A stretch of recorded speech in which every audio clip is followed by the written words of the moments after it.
I saw, and behold, a tree in the midst of the earth, and the height thereof was great. The tree grew and was strong, and the height thereof reached unto heaven, and the sight thereof to the end of all the earth. The leaves thereof were fair, and the fruit thereof much, and in it was meat for all. The beasts of the field had shadow under it, and the fowls of the heaven dwelt in the boughs thereof, and all flesh was fed of it. I saw in the visions of my head upon my bed, and behold, a watcher and an holy one came down from heaven. He cried aloud and said thus, Hew down the tree and cut off his branches, shake off his leaves and scatter his fruit. Let the beasts get away from under it, and the fowls from his branches.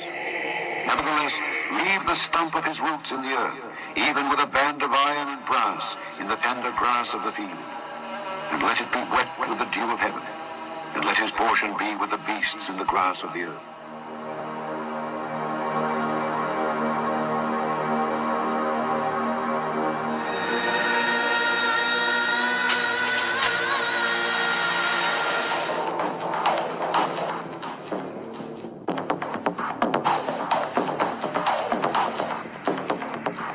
There were giants in the earth in those days, and also after that, when the sons of God came in unto the daughters of men, and they bare children to them, the same became mighty men, which were of old, men of renown.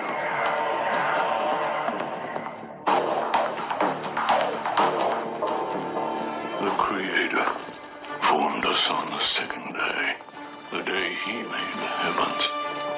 We watched over Adam and Eve, saw their frailty and their love. And then we saw their fall, and we pitied them. We were not stone then, but light. It was not our place to interfere, yet we chose to try and help mankind. And when we disobeyed the Creator, He punished us. We were encrusted by your world. Rock and mud shackled our fiery glow. Those who lived were left prisoners in these stony shells, marooned upon this barren land.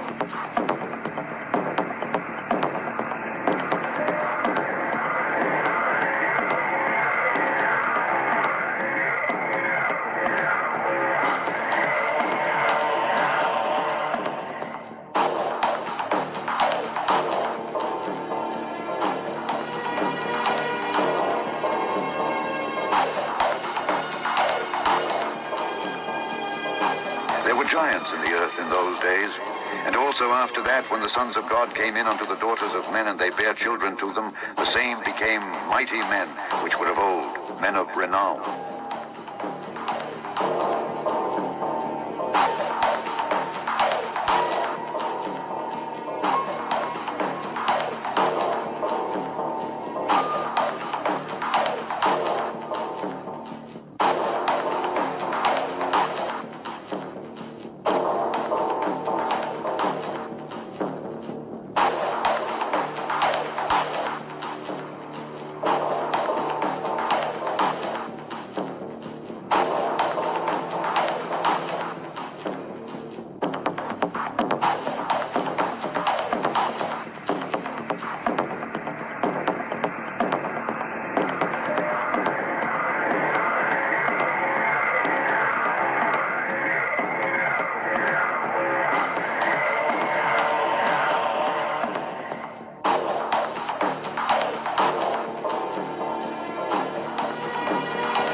Chapter 7. And all the others together with them took unto themselves wives, each chose for himself one. And they began to go in unto them and defile themselves with them. And they became pregnant, and they bare great giants, whose height was 3,000 ells, who consumed the acquisitions of men. And when men could no longer sustain them, the giants turned against them and devoured mankind. There is a forbidden book, lost for centuries, that includes fallen angels, bloodthirsty giants, and a warning to all humanity.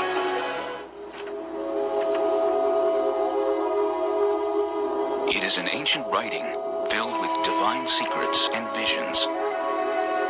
A tour of heaven and hell, guided by the angel Uriel. The Book of Enoch is named for the man who the Holy Bible says walked with God. Enoch walked with God after the birth of Methuselah 300 years, and had other sons and daughters. Thus all the days of Enoch were 365 years. Enoch walked with God, then he was no more because God took him. It is a daunting manuscript, 5 volumes containing 108 chapters. For many ancient Christians, the Book of Enoch was essential. Yet it was banned from the Christian Bible. We don't know why this literature was ultimately excluded from the canon. Perhaps it's because of its description of the fall of the rebel angels and their mating with mortals. Perhaps. The Book of Enoch begins with a warning to all humanity that a divine judgment has been rendered and a sentence will be imposed. God tells Enoch that all life on earth will be destroyed in a violent flood. And, as with the story in Genesis, God blames this evil on the sons of God, angels who lusted after the daughters of men.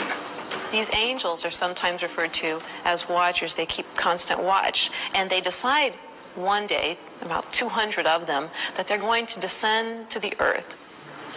They would like to very much make contact with these mortal women. The Book of Enoch may have been an attempt to expand on the mysterious giants, the sons of God, and the daughters of the earth, spoken of in Genesis. Anytime you read the book of Genesis, there are all kinds of unanswered questions.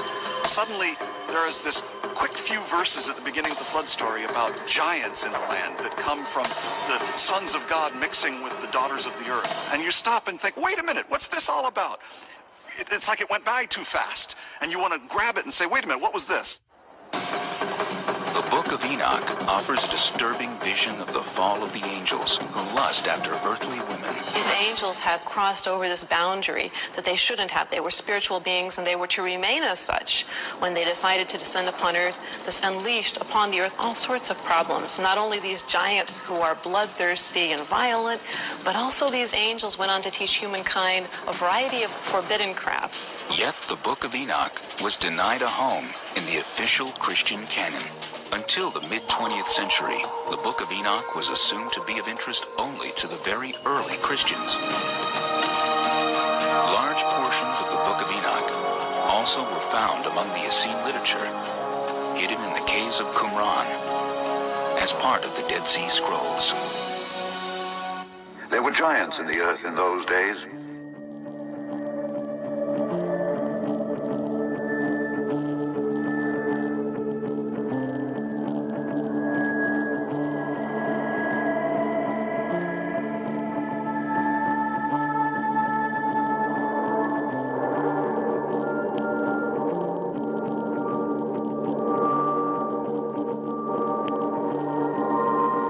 Since the late 1800s, there have been countless newspaper articles reporting discoveries of giant human remains being found all over the world. 18 strange skeletons found in Wisconsin, giant skull in San Antonio, Texas, giant bones found in New York, as well as similar discoveries in Austin, Texas, Los Angeles, Boston, and the list goes on.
in the book of Enoch, God sent the watchers here, which eventually became the fallen angels. He sent them here to labor at the trees, to cut down the trees because he was going to flood the earth. So once the holy angels, the watchers, arrived here on earth and they cut down the trees because God was going to flood the earth, well, they also started lusting after the earthly women and they started mating with them. And the offspring of them mating with the earthly women caused what you call giants, the Nephilim. And people have been digging them up ever since we started building roads and excavating in the 1800s. And just like the book of Revelation says, God will keep the giants here as prisoners until the end of time, until he brings them back to end the world. Are you ready, my brother? Can you test it? Here comes the thunder.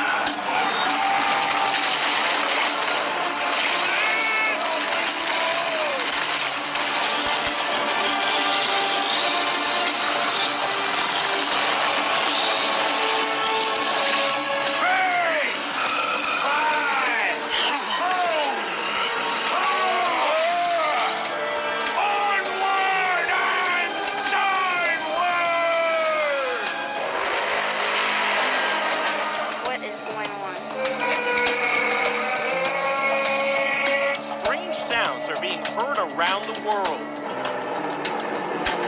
In Sweden, this sure sounds like a trumpet. In Michigan, another trumpet-like sound.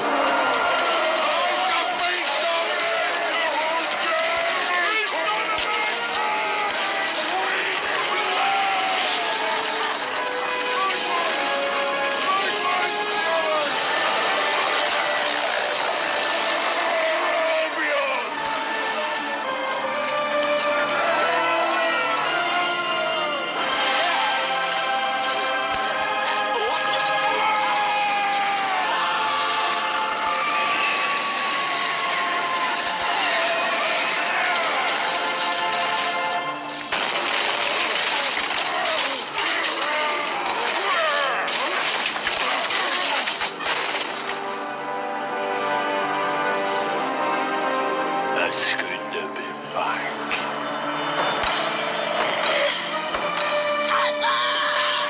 The United States military just fought the Nephilim hidden in a cavern in Afghanistan several years ago. You better wake up.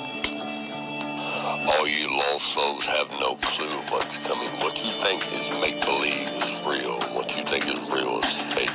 In the visions of my head upon my bed, and behold, a watcher and an holy one came down from heaven. He cried aloud and said thus, hew down the tree and cut off his branches. Shake off his leaves and scatter his fruit. Let the beasts get away from under it and the fowls from his branches. Nevertheless, leave the stump of his roots in the earth, even with a band of iron and brass in the tender grass of the field. And let it be wet with the dew of heaven, and let his portion be with the beasts in the grass of the earth. Okay, here we have the scripture from the Dead Sea Scroll version. Okay, now, in the Dead Sea text entitled, The Book of Giants, the Nephilim, sons of the fallen angel, Shemyaza, named Aya and Oya, experience dream visions in which they visit a world garden and see 200 trees being felled by heavenly angels. Felled means cut down.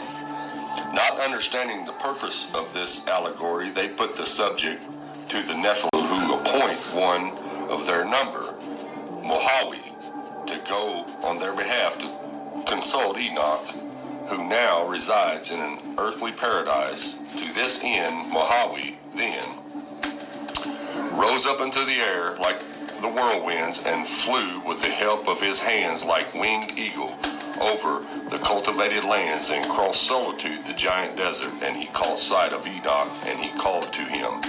Enoch explains that the 200 trees represent the 200 watchers. Okay, now, so you understand that, let's go back to the book of Enoch, okay? right here it says, "And it came to pass, when the children of men had multiplied, that in those days were born unto them beautiful and comely daughters.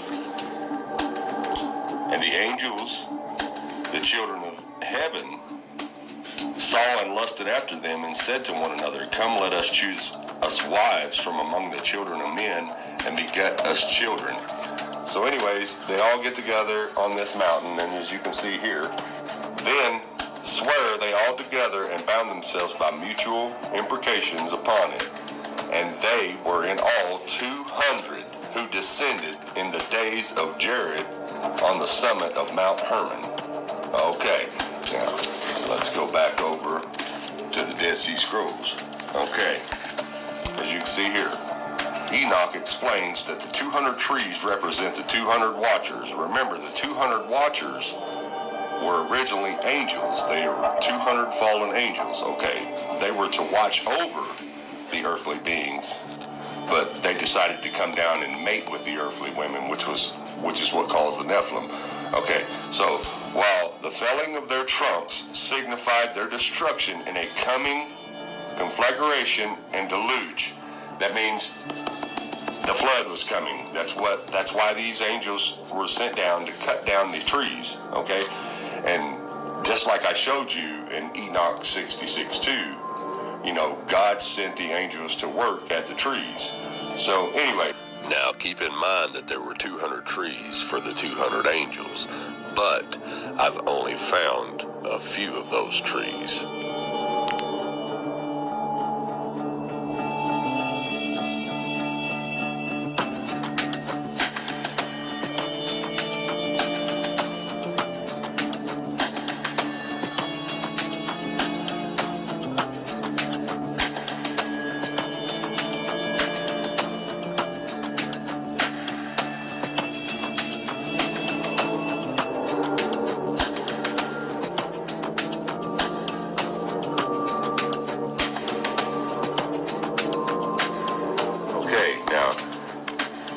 See here in the Dead Sea Scrolls and from the book of Enoch and from Daniel from the Holy Bible, the giants did not cut down the trees.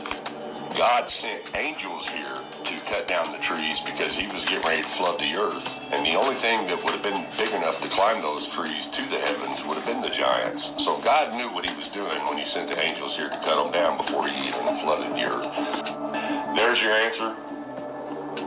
The angels cut down the trees, just like Scripture says.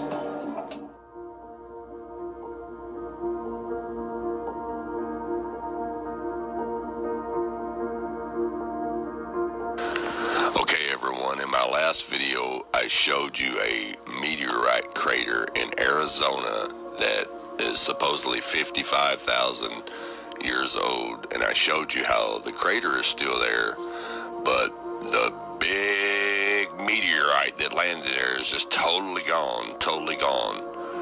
And I also went on to let you know that if you Google or whatever you want to do to look for asteroids, they're all computer generated images by an artist. So anyways, what kept eating at me was a scripture from Genesis 7:11. In the 600th year of Noah's life, in the second month, the 17th day of the month, the same day were all the fountains of the great deep broken up, and the windows of heaven were opened. Now pay attention closely. It says all the fountains of the great deep broken up. Great deep means the deep ocean. Broken up means to come upward.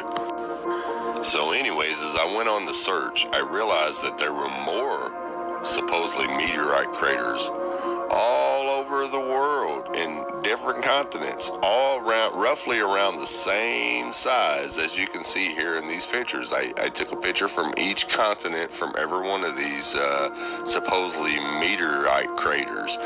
But out of all these craters, there's nothing left of the meteor that landed there. And I say that in quote, supposedly landed there. There's nothing left of the meteorite, but all the craters are still there. So I went to investigate a little more. And I'd remembered researching geysers many, many years ago. Now, here here's a few images of what geysers look like. But the images I'm showing you are what the geysers look like when they're actually erupting. So check this out. Now, does these craters underneath these geysers not look familiar to you? Just take a really, really close look. Now, I'm showing you the ones that are erupting. Now, let's take a look at the ones that are not erupting.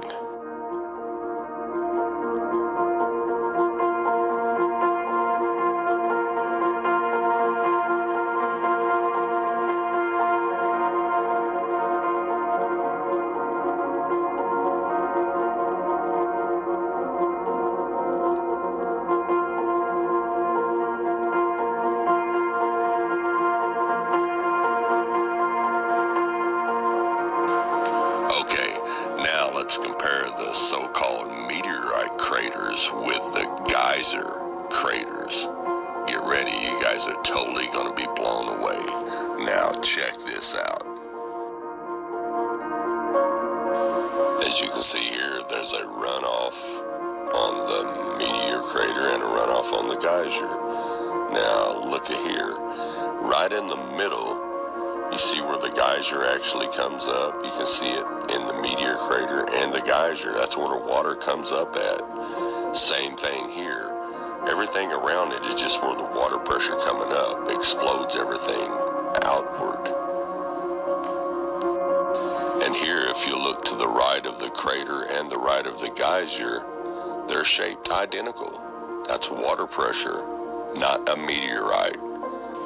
And no, it's not fallen angels. No, it's not ancient trees pulled up. It's simply the original geysers that God opened up and flooded the earth with. People, common sense. All you got to do is look at it.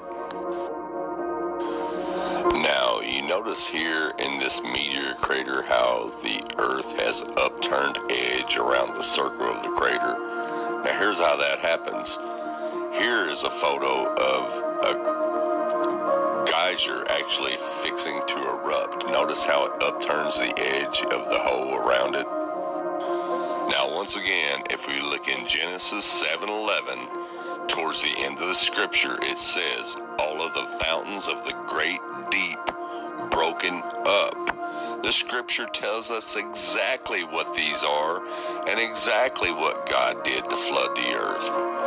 And it also says, and the windows of heaven were open. So we also know that there's a firmament and it has windows in it. And he also flooded it from above as he did below. Now, this is where your inner wisdom should kick in. Science tells you that these are so-called meteor craters, okay? But there's no meteors in none of them. All over the world. There's no meteors found nowhere near or around or in the crater itself. But yet these craters are identical to geyser craters. That's because these so-called meteor craters are the giant craters that opened up from the deep, the great deep, and flooded the earth. The Bible is real. It is very accurate. And the flood of Noah happened, and I just showed you how it happened. And the funny thing about it is, they even showed you in the 2014 movie, Noah. Check it out.